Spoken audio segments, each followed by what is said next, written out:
Jika seseorang memiliki ilmu agama, kemudian dia diberi taufik untuk mengamalkan ilmu tersebut, dan dia istiqomah di atas mengamalkan ilmu yang dia pelajari, insya Allah orang-orang yang bahagia baik di dunia maupun di akhirat.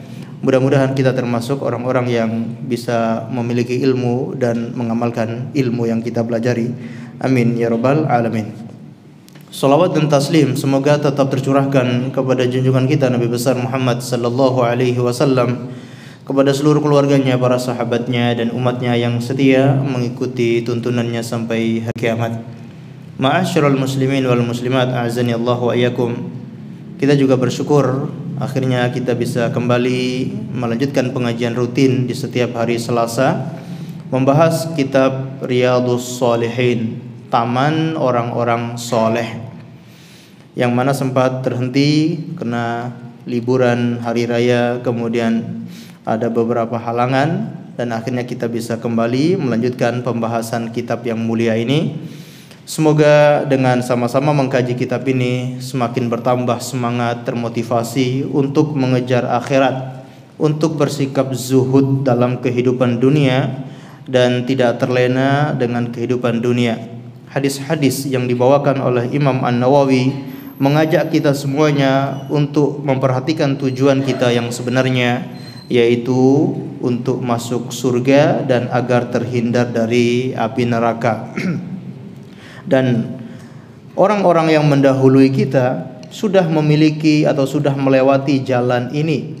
Kita hanya mengikuti tuntunan mereka, kita hanya mengikuti jejak langkah mereka. Mereka sudah berhasil melewati dunia ini dan berhasil mendapatkan ridhonya Allah, alias berhasil masuk surga. Kita ingin seperti mereka. Maka semoga ketika kita membaca, mempelajari hadis-hadis yang dibawakan oleh Imam An-Nawawi ini, kita bisa mengikuti jejak mereka. Karena menyerupai orang yang mulia itu adalah keberhasilan. Jadi tasyabbuh bil kiram, menyerupai orang-orang yang mulia, itu adalah keberuntungan, keberhasilan. Karena walau tidak bisa sama, tidak bisa persis dengan mereka, paling tidak kita bisa mendekati apa yang mereka lakukan dari amalan-amalan soleh. Dan kita masih mempelajari bab yang kedua dari kitab ini, yaitu babut taubah, bab tentang taubat. Ada beberapa hadis yang sudah kita pelajari yang dibawakan oleh Imam An-Nawawi untuk menjelaskan tentang pentingnya tobat dan juga kewajiban kita bertobat kepada Allah Subhanahu wa taala. Sekarang kita masuk hadis yang ke-10 dari bab tobat, yaitu tentang kisah seorang wanita yang bertobat dari dosa besar, yaitu dosa zina. Mungkin ini sudah kita pelajari di pembahasan sebelumnya, namun tidak ada masalahnya kita ulang kembali karena banyak sekali faedah yang bisa kita ambil dari hadis yang mulia ini. Disebutkan wa an Abi Nujaid bidhammin nun wa fathil jim, Imran ibn al-Husain al-Khuzai radhiyallahu anhuma, anna imra'atan min Juhainah atat Rasulullah sallallahu alaihi wasallam wa hiya hubla minaz zina. Ini sudah ya. Nah, ini kita kembali lagi ya. Sudah ketemu? Belum ketemu? Hadis yang ke-10 atau halaman ke berapa? Halaman 9. Di terjemahan di situ halaman 69 nggih. Kalau urutan hadisnya berapa? Nomor berapa itu? 23 ya. Ini 23 itu urutan hadis dari bab awal ya. Tapi kalau di bab tobatnya berarti hadis yang ke-10. Ada di situ? Enggak ada. Jadi urutannya dari awal ya. Lain cetakan. Yang penting tahu hadisnya, enggak masalah. Baik. Dari Abi Nujaid dengan mendomahkan huruf nun dan memfathahkan huruf jim ya. Kalimat nun, kalimat jim ya, ini dibaca Nujaid. Imran ibn al-Husain. Jadi kunyahnya sahabat Imran bin Husain itu Abi Nujaid Al-Khuzai, dari suku Khuzai. Bahwasanya ada seorang wanita dari suku Juhainah yang datang menemui Rasulullah sallallahu alaihi wasallam wahia hubla minaz zina, dan dia dalam kondisi sudah hamil karena zina. Faqalat Rasulullah sallallahu alaihi wasallam, maka dia berkata, "Ya Rasulullah, asabtu haddan fa'aqimhu alayya." Wahai Rasulullah, aku telah melakukan pelanggaran, melakukan sebuah dosa yang mengharuskan untuk ditegakkan hukuman. Fa'aqimhu alayya, maka tegakkan hukuman kepada saya. Fada'a Nabi sallallahu alaihi wasallam waliyaha faqala ahsin ilaiha. Maka Rasulullah sallallahu alaihi wasallam memanggil walinya lalu berkata kepada para walinya, ahsin ilaiha, berbuat baiklah kepada wanita ini. Fa idza wada'at fa'tini, apabila dia sudah melahirkan bayinya, maka datang lagi kepada saya. Fa fa'ala fa amara biha Nabi sallallahu alaihi wasallam. Akhirnya mereka pun melakukan perintah Nabi itu.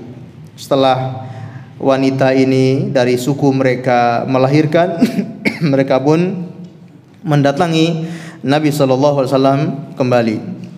Fashuddat alaiha thiyabuha, kemudian Rasulullah memerintahkan untuk mengencangkan pakaiannya atau mengencangkan bajunya. Thumma amara biha farujimat, kemudian beliau perintahkan untuk merajam wanita ini.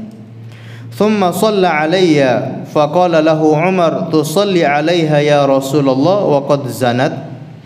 Setelah dirajam akhirnya meninggal dunia, Rasulullah pun mensolati wanita ini, mensolati jenazah wanita ini. Ketika melihat itu, sahabat Umar bin Khattab berkata, tusalli alayya ya Rasulullah, engkau mensolati jenazah wanita ini wahai Rasulullah, padahal dia sudah melakukan zina. Qala laqad taba taubatan law kusimat baina sab'ina min ahli al-Madinah la wasi'athum. Kata Rasulullah, sungguh wanita ini telah bertaubat dengan taubat yang sungguh-sungguh. Seandainya taubatnya itu dibagi untuk 70 orang penduduk Madinah, maka akan mencukupi. Taubatnya satu orang itu sebanding dengan taubatnya 70 orang. Jadi 70 orang bertobat digabungkan itu baru bisa menyamai tobatnya seorang wanita ini. Berarti tobatnya sangat luar biasa. Sungguh dia tobat dengan taubatan nasuha. Wa hal wajadta afdala min an jadat bi nafsiha lillahi ta'ala. Apakah engkau mendapat yang lebih afdal, yang lebih mulia daripada seorang yang menyerahkan dirinya, menyerahkan nyawanya untuk Allah Subhanahu wa taala. Hadis riwayat Muslim dan juga yang lainnya. Ma'asyiral muslimin dan muslimat, a'azzani Allah wa iyyakum. Dari hadis ini dibawakan oleh Imam An-Nawawi rahimahullahu taala untuk menjelaskan kepada kita tentang betapa luasnya rahmat Allah Subhanahu wa taala. Seorang yang berbuat dosa besar pun kalau dia mau bertobat akan diterima tobatnya dan akan diampuni oleh Allah Subhanahu wa taala. Bahkan orang yang berbuat dosa besar itu bukan orang sembarangan. Ini mereka hidup di zaman Nabi. Ini seorang wanita dari sahabat wanita yang bertemu dengan Nabi. Dia menyaksikan seorang rasul. Dia menyaksikan wahyu itu turun kepada Rasulullah. Hidup di zaman Nabi, di zaman kenabian. Tapi sempat-sempatnya masih melakukan zina. Walaupun demikian, manusia tidak ada yang terlepas dari dosa. Walaupun dia seorang sahabat, orang yang dekat dengan Nabi pun masih ada yang berbuat dosa besar. Apalagi kita yang hidupnya jauh dari zaman Nabi sallallahu alaihi wasallam, tidak mungkin kita bisa terhindar dari namanya dosa. Namun orang-orang yang ahli takwa, ahli tauhid, orang-orang yang ahli ibadah, mereka selalu tobat. Walaupun berbuat dosa, walaupun berbuat kesalahan, selalu kembali kepada Allah Subhanahu wa taala. Jadi jangan kita menyangka bahwa namanya orang yang istiqomah itu berarti tidak terjerumus dalam dosa. Keliru. Bukan berarti orang yang ahli ibadah itu dia terhindar dari dosa. Ahli takwa itu bukan berarti dia tidak melakukan dosa. Itu keliru. Orang ahli takwa, ahli ibadah, orang soleh pun semua tidak terhindar dari perbuatan dosa, baik dosa besar maupun dosa kecil. Tapi bedanya apa? Orang-orang soleh kalau berbuat dosa segera tobat. Orang-orang soleh kalau berbuat dosa segera menyesal, segera kembali kepada Allah Subhanahu wa taala. Langsung ingat sama Allah, tidak berputus asa dari rahmat Allah Subhanahu wa taala. Maka kita tahu Rasulullah SAW menyampaikan kita untuk bertakwa kepada Allah di mana saja berada. Ittaqillaha haitsuma kunta wa atbi'is sayyi'atal hasanata tamhuha wa khaliqin nasa bi khuluqin hasan. Bertakwa kepada Allah di mana saja kalian berada. Berarti idealnya kita itu diperintahkan untuk bertakwa kepada Allah di mana saja, kapan saja, kapanpun kita dianjurkan untuk bertakwa. Ketika sedang bersama orang lain, ketika sedang sendirian, ketika sedang kesulitan, ketika sedang dapatkan kelapangan, kita selalu diperintahkan untuk bertakwa kepada Allah. Namun apa boleh buat? Namanya manusia tidak sempurna. Walaupun dia sudah semaksimal mungkin berusaha untuk bertakwa kepada Allah, tetap saja dia akan terjatuh dalam perbuatan dosa. Maka beliau menyarankan wa atbi'is sayyi'atal hasana tamhuha. Ikuti perbuatan buruk itu dengan perbuatan baik. Niscaya perbuatan buruk itu atau perbuatan baik itu akan menghapus perbuatan buruk. Karena dari sini kata para ulama, isyarat bahwa bagaimanapun seorang itu berusaha menjadi orang yang bertakwa, tetap saja dia akan terjatuh dalam perbuatan dosa. Maka jangan putus asa, selalu iringi perbuatan dosa itu dengan perbuatan baik, supaya perbuatan buruk itu terhapuskan oleh perbuatan baik. Jadi ini adalah kisah tentang seorang wanita di zaman Nabi sallallahu alaihi wasallam dari suku Juhainah, yaitu kalau disebutkan namanya adalah Khawlah bintu Khuwailid yang telah melakukan perbuatan dosa besar, perbuatan zina, dan terbukti dari beliau itu hamil. Dan ini merupakan dosa besar yang harus ditegakkan hukuman had. Karena seorang yang telah menikah atau seorang yang muhson itu hukumannya adalah dirajam. Wanita ini sudah menikah atau sudah pernah menikah dengan pernikahan yang syar'i, kemudian melakukan perbuatan zina, hukumannya ditegakkan rajam. Ya, sedangkan orang yang belum menikah, ghairu muhsan, maka dicambuk 100 kali dan diasingkan selama 1 tahun.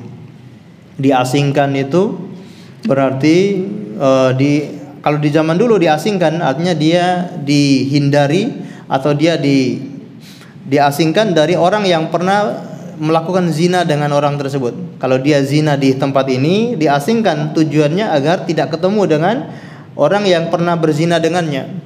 Karena kalau masih satu daerah atau satu wilayah, sangat memungkinkan untuk mereka saling bertemu akhirnya berzina lagi. Maka di sini syariat mengasingkan selama 1 tahun. Itu di zaman dulu.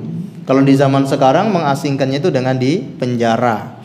Di penjara itu juga dinamakan mengasingkan.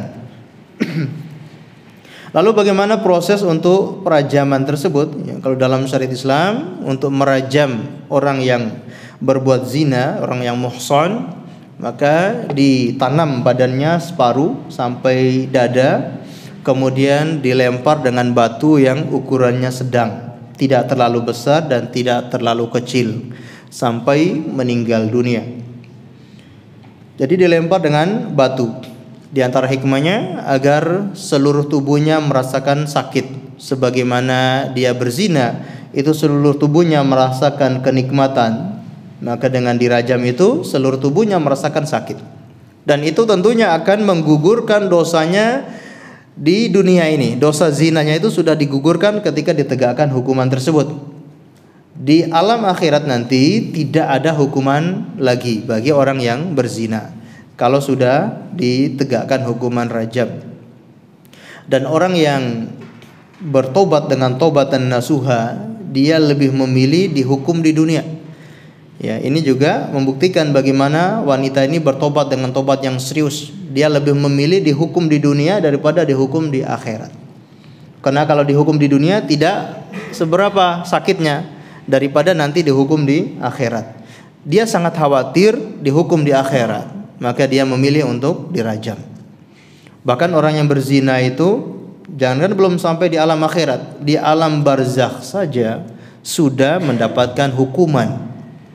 Rasulullah SAW pernah diperlihatkan hukuman bagi orang yang berzina di alam barzakh, yaitu direbus di dalam tungku besar dengan air, ya, sampai airnya itu ketika mendidih maka tubuhnya itu terangkat sampai ke permukaan tungku, permukaan panci.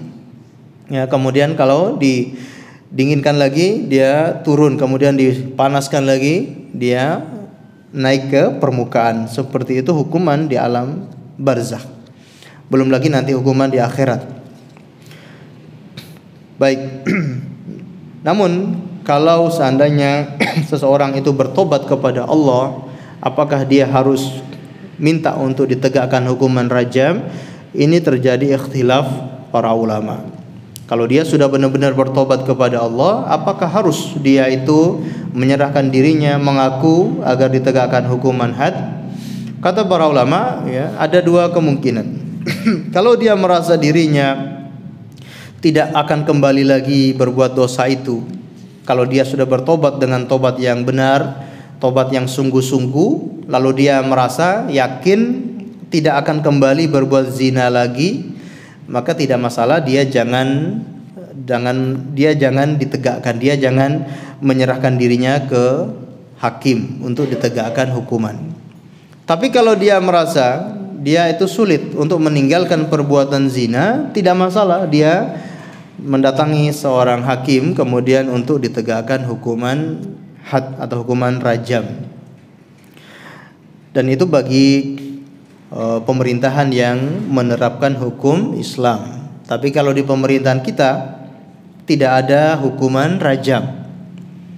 Kalau seperti itu, ya kita cukup bertobat kepada Allah Subhanahu wa taala dengan tobat yang benar, tidak melakukan atau tidak kembali melakukan dosa yang sangat buruk tersebut.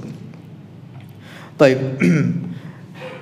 Ketika dia datang kepada Nabi sallallahu alaihi wasallam minta untuk ditegakkan hukuman, beliau memanggil walinya. Ini wanita datang menemui Nabi tidak sendirian, dia ditemani oleh walinya. Maka beliau memanggil kepada walinya, ahsin, lalu berkata, ahsin ilaiha, berbuat baiklah kepada wanita ini.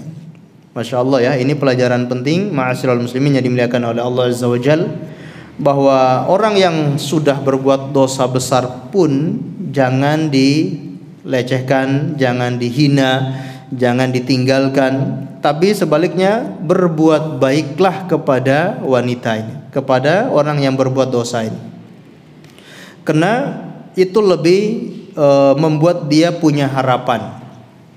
Kalau dia dihina, begitu dia berbuat dosa semacam ini kemudian dijauhi oleh keluarganya, ditinggalkan oleh keluarganya, bisa jadi dia putus asa dari rahmat Allah, bahkan bisa melakukan hal-hal yang lebih besar lagi.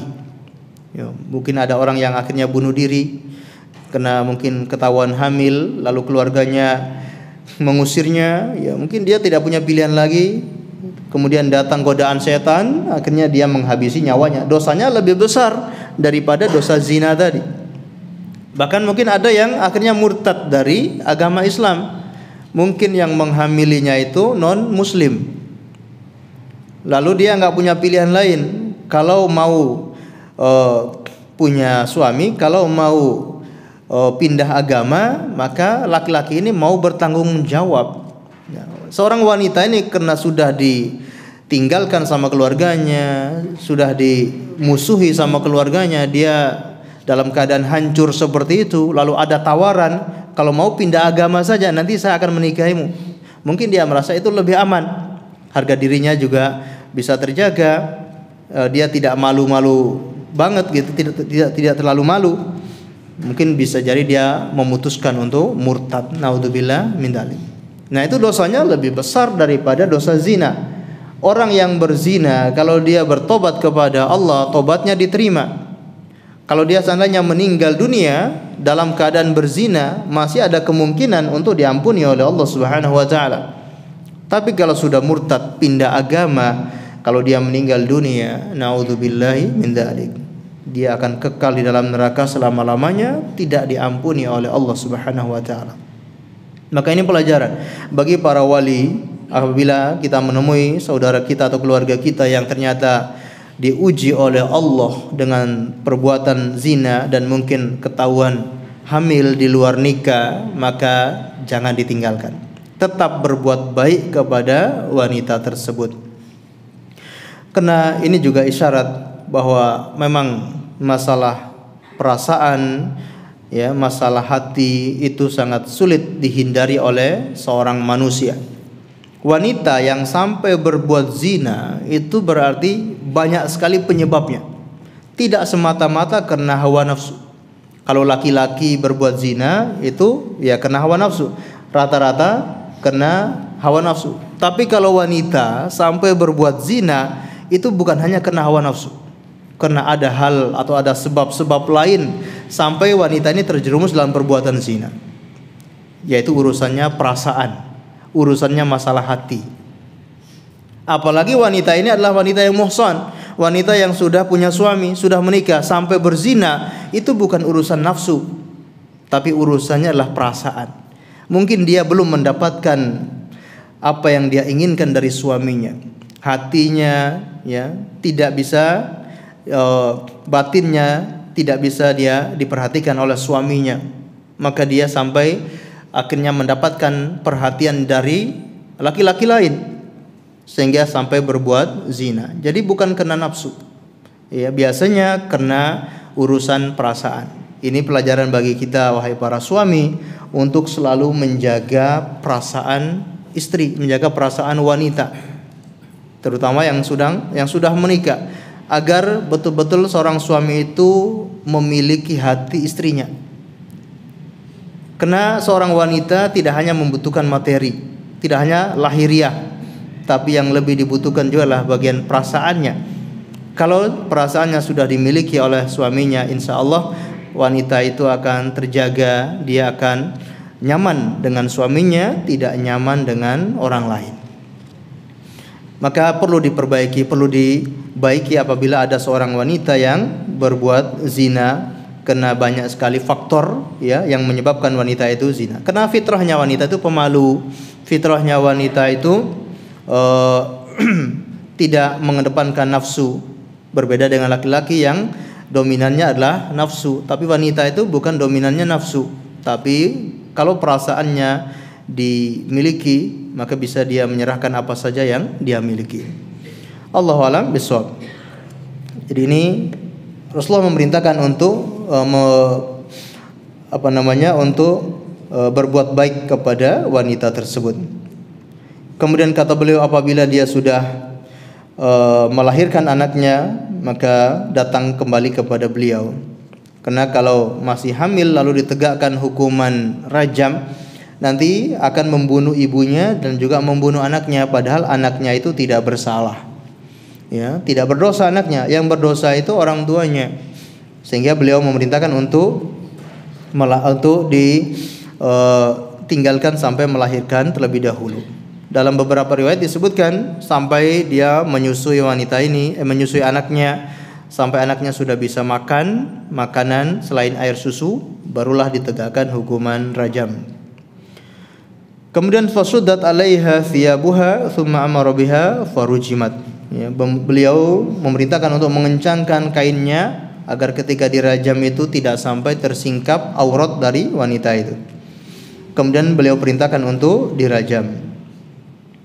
Sampai meninggal dunia, beliau pun mensolati wanita ini. Sahabat Umar bin Khattab merasa heran, ya, karena beliau mensolati wanita yang berbuat dosa. Namun apa jawaban dari beliau?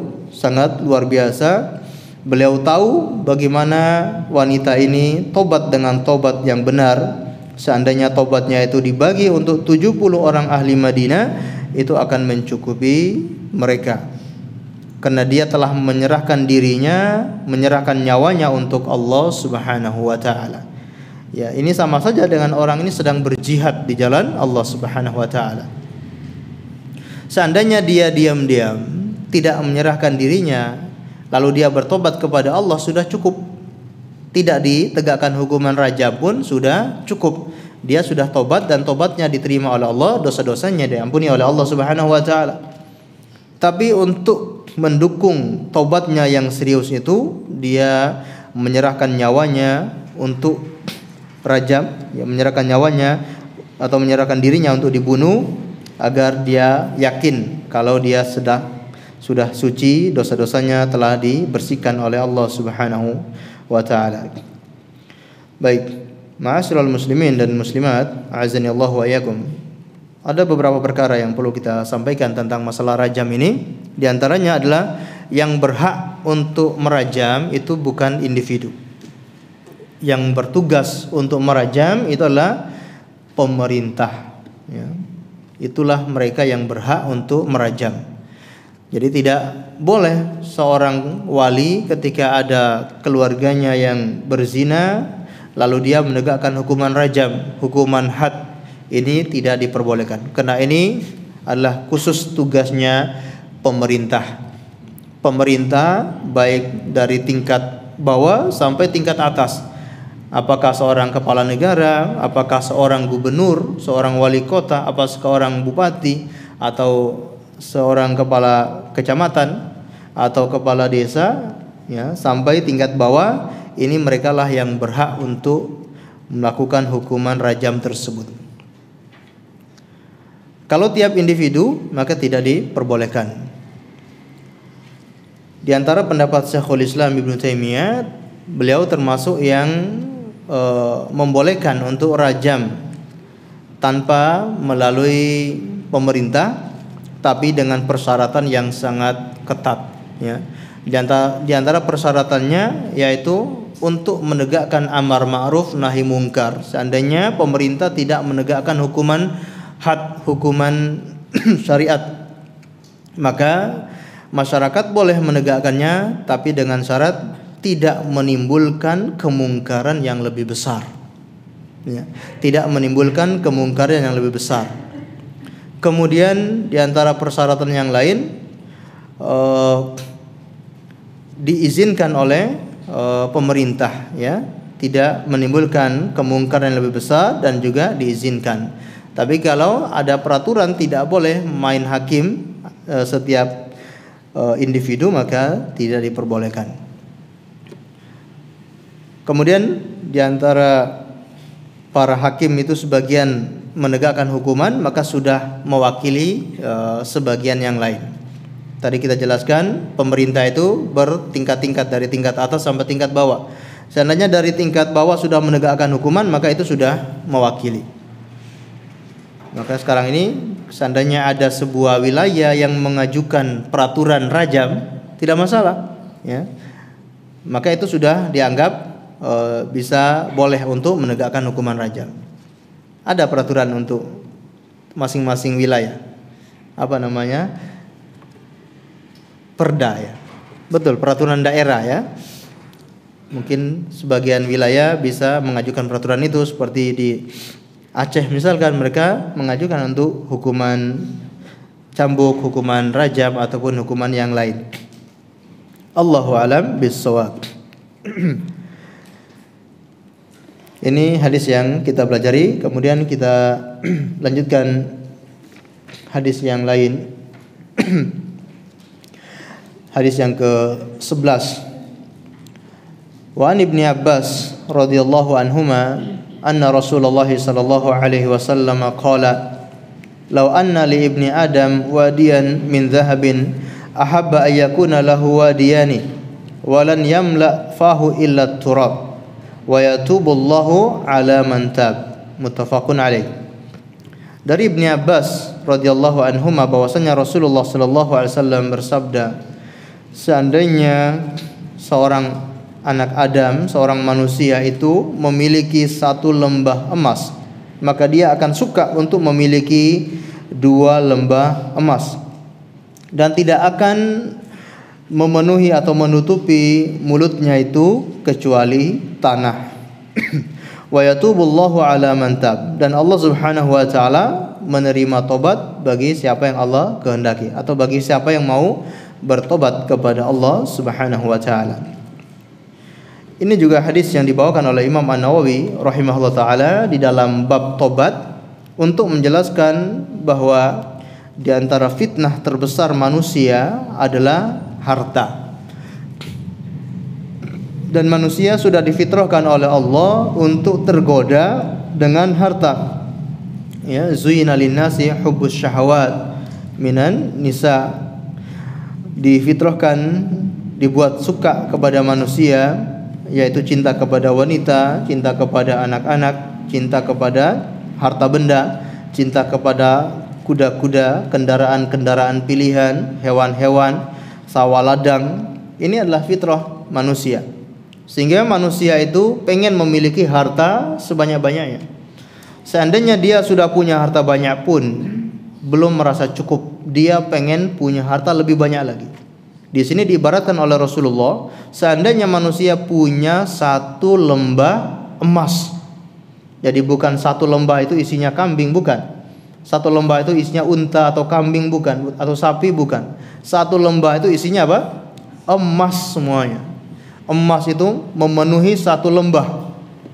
Ini dimiliki oleh seorang manusia. Hartanya sebanyak itu. Bayangkan berapa banyak hartanya itu.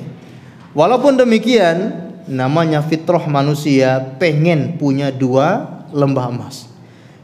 Padahal sudah punya satu lembah emas, tapi masih pengen dua lembah emas. Kalau sudah punya dua lembah emas, apakah sudah selesai di situ? Tidak. Pengen 3 lembah emas.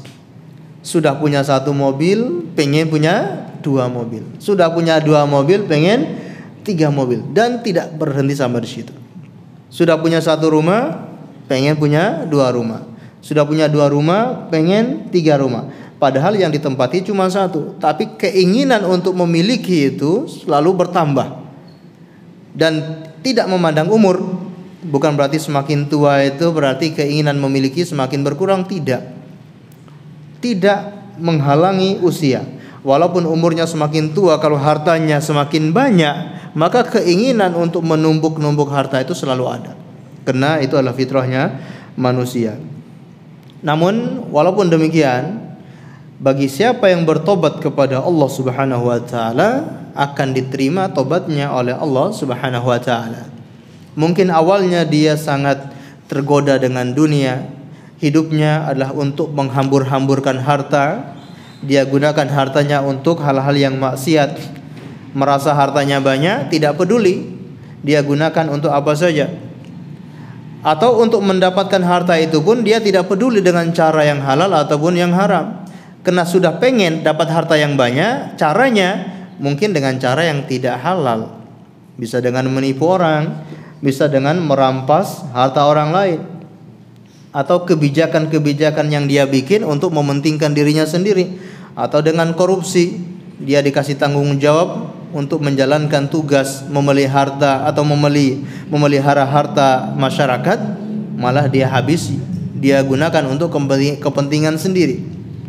Walaupun seperti itu, kalau dia bertobat kepada Allah Subhanahu wa taala, akan diterima tobatnya oleh Allah Subhanahu wa taala. Dan ini adalah pelajaran bagi kita agar jangan tergoda dengan harta tersebut, ya. Selalu kembali kepada Allah Subhanahu wa taala, gunakan dengan sebaik-baiknya, dan cara untuk mendapatkan harta itu juga dengan cara-cara yang halal. Karena tidak ada yang bisa menghentikan keinginan memiliki harta itu kecuali turab, kecuali tanah alias kematian. Kalau sudah mati, sudah masuk ke dalam kubur, baru keinginannya itu selesai. Kalau belum meninggal dunia, keinginan itu masih selalu ada. Makanya suatu ketika Rasulullah SAW menggambarkan di tanah itu sebuah garis.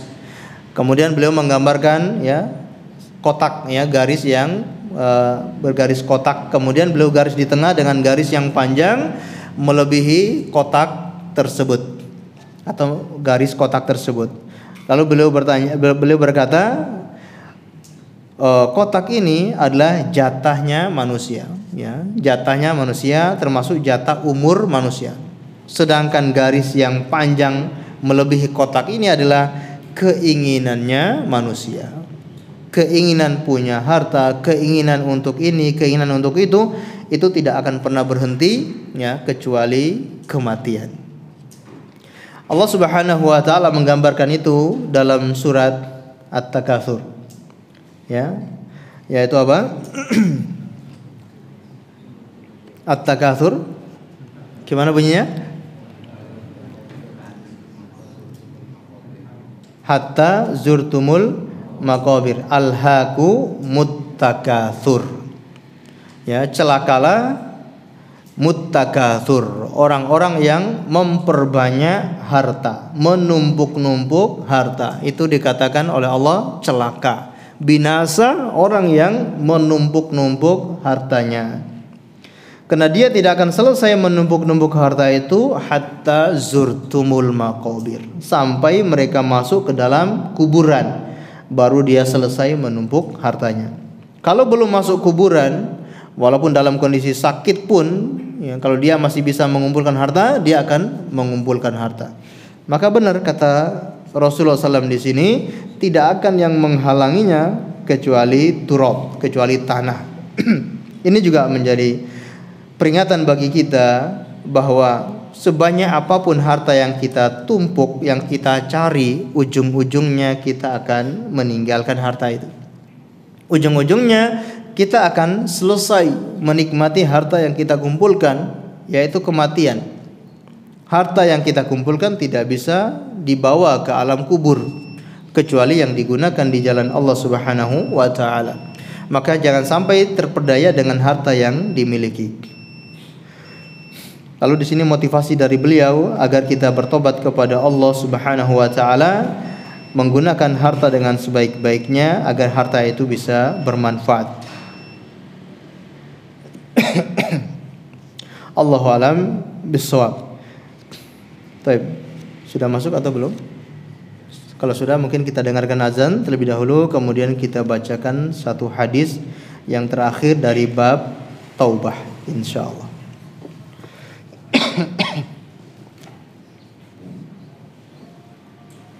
Allahu Akbar,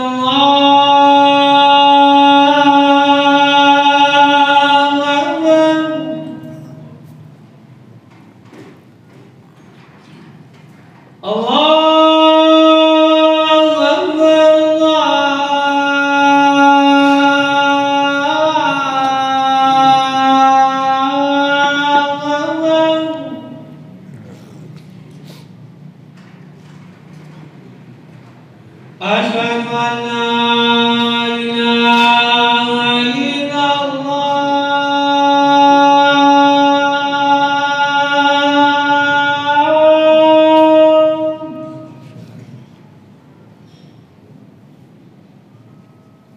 Asyhadu an la ilaha illallah.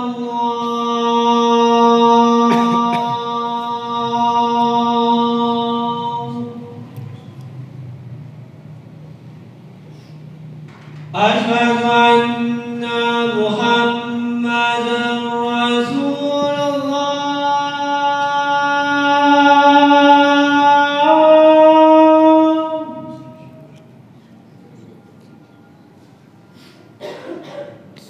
Asyhadu anna Muhammadan Rasulullah.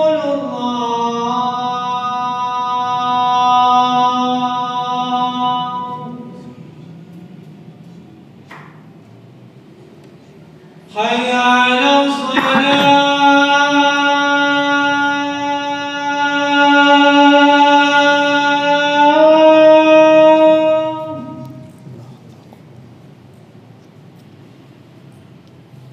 Hayya 'alas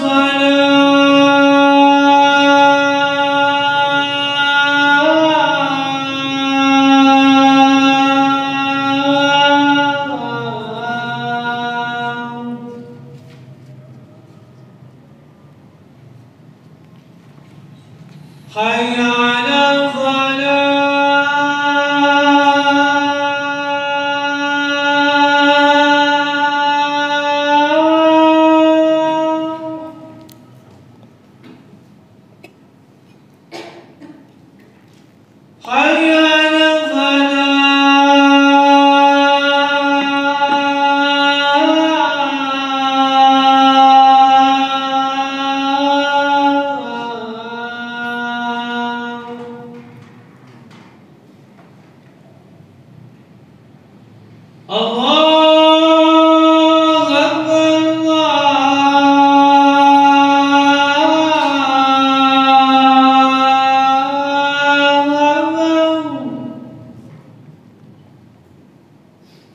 La ilaha illallah.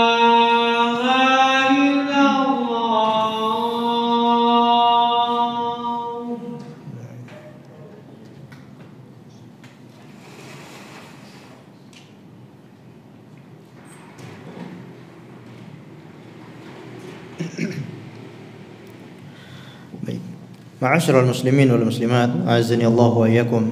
Kita lanjutkan hadis yang terakhir, yaitu an Abi Hurairah radhiyallahu anhu anna Rasulullah sallallahu alaihi wasallam qala yadhakullahu ila rajulaini yaqtulu ahaduhuma al-akhar yadkhulanil jannah yuqatilu hadha fi sabilillahi fayuqtal thumma yatubu Allahu 'alal qatil fayuslim fayastashhad. Muttafaqun alaih. Dari Abu Hurairah radhiyallahu anhu bahwasanya Nabi sallallahu alaihi wasallam bersabda, Allah Subhanahu wa taala tertawa dengan dua orang atau tertawa kepada dua orang yang sama-sama saling membunuh, salah satunya membunuh yang lain namun dua-duanya masuk surga. Orang yang pertama membunuh yuqatilu hadza fi sabilillahi fa yuqtal. Orang yang pertama dia berjihad di jalan Allah dan terbunuh, maka dia pun masuk surga. Tsumma yatubullahu 'alal qatil fayuslim fayastashhad. Kemudian Allah menerima tobat orang yang membunuh orang yang pertama ini. Kemudian Allah memberi hidayah orang ini masuk Islam dan orang ini pun meninggal dunia dalam kondisi mati syahid. Ini juga hadis yang dibawakan oleh Imam An-Nawawi di bab tobat hadis yang terakhir ini untuk menjelaskan betapa luasnya rahmat Allah Subhanahu wa taala menerima tobat orang-orang yang mau bertobat kepadanya. Ini orang yang melakukan dosa besar, membunuh wali-wali Allah. Dia orang kafir, ya. Kemudian dia memerangi orang-orang muslim. Dia memerangi wali-wali Allah sampai dia membunuh salah satu dari wali Allah Subhanahu wa taala. Betapa besar dosa orang ini. Orang yang ikut berjihad di jalan Allah itu adalah wali Allah. Dia beriman kepada Allah, kemudian dia berjihad di jalan Allah semata-mata untuk menegakkan kalimat Allah. Ini wali Allah. Hukumannya berat kalau ada orang yang membunuh wali-wali Allah. Kekasih-kekasih Allah itu dibunuh, maka Allah sangat murka. Innal ladzina fatanul mu'minina wal mu'minat thumma lam yatubu falahum adzabu jahannam walahum adzabul harik. Sesungguhnya orang-orang yang membunuh orang-orang yang beriman, baik laki-laki maupun perempuan, lalu tidak bertobat kepada Allah, falahum adzabu jahannam, akan dimasukkan ke dalam neraka jahanam, walahum adzabul harik, dan akan disiksa dengan azab yang membakar. Ini ancaman yang sangat keras. Orang-orang yang membunuh orang-orang beriman, wali-wali Allah, baik dari laki-laki maupun perempuan. Ini dia telah melakukan dosa besar, namun ternyata dia kemudian hari bertobat kepada Allah Subhanahu wa taala. Akhirnya Allah menerima tobatnya, lalu dia pun berjihad lagi dalam kondisi berjihad dalam keadaan Islam, dan dia mati syahid, ya, dan dia masuk surga. Inilah yang membuat Allah sampai tertawa, dan ini adalah salah satu sifat Allah Subhanahu wa taala yang harus kita imani. Akidah Ahlus Sunnah wal Jamaah yaitu mengimani semua sifat Allah yang datang kepada kita, baik dalam Al-Quran maupun dalam hadis. Kalau ayatnya berbicara Allah memiliki sifat ini, hadis berbicara Allah memiliki sifat itu, kita wajib percaya, kita wajib mengimani, wajib terima, tanpa harus mentakwil, tanpa harus merubah maknanya, tanpa harus mentakyif atau mengkaifiatkan, menggambarkan ya atau menyamakan, mentasbih. Tidak boleh. Kita percaya Allah tertawa, kita percaya Allah juga tersenyum. Ya Allah tersenyum, Allah tertawa dengan keagungannya. Tidak harus kita gambarkan berarti sama dengan manusia. Yaitu kita sudah menggambarkan dalam pikiran kita Allah sama dengan manusia. Tidak boleh seperti itu. Kita imani Allah tertawa, sebatas kita percaya Allah tertawa. Bagaimananya Allahu a'lam. Allah yang tahu bagaimananya. Ya, kita tidak dikasih tahu bagaimana tertawanya Allah. Tidak boleh kita rubah maknanya. Allah tertawa berarti maknanya cinta Allah kepada hamba itu. Ini tidak boleh, berarti telah merubah maknanya. Kalau datang hadisnya seperti itu, kita terima apa adanya. Dan itulah yang dipraktekkan oleh para sahabat Nabi Shallallahu Alaihi Wasallam. Para sahabat itu ketika mendengar hadis semacam ini, mereka langsung iman, langsung percaya, dan tidak ada yang menanyakan bagaimananya wahai Rasulullah. Tidak ada yang merubah makna kepada makna yang lain. Ini yang harus kita ikuti, bagaimana cara memahami nas, ya, sebagaimana yang dilakukan oleh para salafus soleh, para sahabat Nabi dan setelahnya. Jadi Allah tertawa kepada dua orang yang saling membunuh tapi sama-sama masuk surga. Orang yang pertama dia terbunuh karena berjihad di jalan Allah. Ini balasan bagi orang yang berjihad di jalan Allah adalah surga.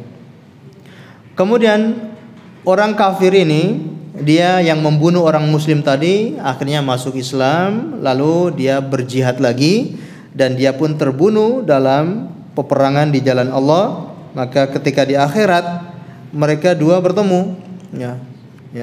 Bukannya kamu dulu yang bunuh saya, kalau kamu di surga. Ya, ini Allah sampai tertawa kepada dua orang ini, ya. Karena Allah menerima tobat orang yang kedua ini, lalu dia pun masuk surga. Ini juga menggambarkan kepada kita bahwa hidayah itu di tangan Allah. Mungkin awalnya dia sangat musuh dengan agama Islam, awalnya dia benci dengan orang Islam atau benci dengan agama Islam, tapi pada akhirnya dia dikasih hidayah oleh Allah Subhanahu wa taala. Betapa banyak seperti itu. Kita tahu pada saat perang Uhud itu banyak kaum muslimin yang terbunuh. Ya, sekitar 90 orang kata sahabat Ibnu Abbas. Bahkan kalau kaum muslimin melakukan umroh, biasanya berkunjung ke Madinah, ada biasanya berkunjung ke makam syuhada Uhud, ya, pemakaman pahlawan-pahlawan di perang Uhud. Masih ada sampai sekarang makamnya. Cuma nggak diketahui ini makamnya siapa, ini makamnya siapa. Ini tidak diketahui. Tapi di situ ada makam. Nah, Rasulullah SAW sampai beliau merasa sakit, beliau tersakiti sampai beliau itu mengucapkan perkataan yang langsung ditegur oleh Allah Subhanahu wa taala. Ya, kaifa yasluhu qaumun yusajju nabiyahum? Bagaimana mungkin suatu kaum itu akan selamat kalau mereka itu menyerang nabi mereka? Langsung Allah turunkan ayat, laisa laka minal amri syai'. Engkau tidak punya urusan sama sekali dalam masalah ini wahai Muhammad. Langsung ditegur. Karena kata Rasulullah SAW, tidak mungkin selamat orang yang menyerang nabi. Langsung ditegur, kamu gak punya urusan dalam masalah ini. Karena Allah Subhanahu wa taala memberi hidayah kepada siapa yang Dia kehendaki. Kita tahu setelah perang Uhud berlalu beberapa zaman, akhirnya orang-orang yang membunuh para sahabat akhirnya dikasih hidayah oleh Allah Subhanahu wa taala. Pada saat perang Uhud, Khalid bin Walid itu masih sebagai apa? Panglimanya orang-orang kafir. Bayangkan. Juga orang-orang yang lain, ya, seperti Wahsy dan yang lainnya. Namun akhirnya mereka diberi hidayah oleh Allah Subhanahu wa taala. Maka tidak ada yang tahu hidayah itu di tangan Allah, dan Allah bisa memberi hidayah kepada siapa saja yang Allah kehendaki, dan siapapun tidak boleh berputus asa dari rahmat Allah Subhanahu wa taala. Selalu kembali kepada Allah dengan bertobat kepadanya. Semoga Allah Subhanahu wa taala mengampuni dosa kita semuanya dan juga menetapkan kita, meneguhkan kita di atas agamanya sampai meninggal dunia. Amin ya rabbal alamin. Selesai bab yang kedua, insyaallah pertemuan selanjutnya kita masuk bab yang ketiga, yakni bab tentang sabar. Allahu a'lam. Baik, mungkin kita cukupkan sampai di sini karena waktunya sudah habis. Langsung saja ya, kita akhiri dengan membaca doa kafaratul majlis ya. Subhanakallahumma bihamdika asyhadu an la ilaha illa anta astaghfiruka wa atubu ilaik. Wa sallallahu ala nabiyyina Muhammad wa ala alihi washabbihi wasallam. Terima kasih atas segala perhatiannya. Mohon maaf atas segala kekurangannya. Assalamualaikum warahmatullahi wabarakatuh.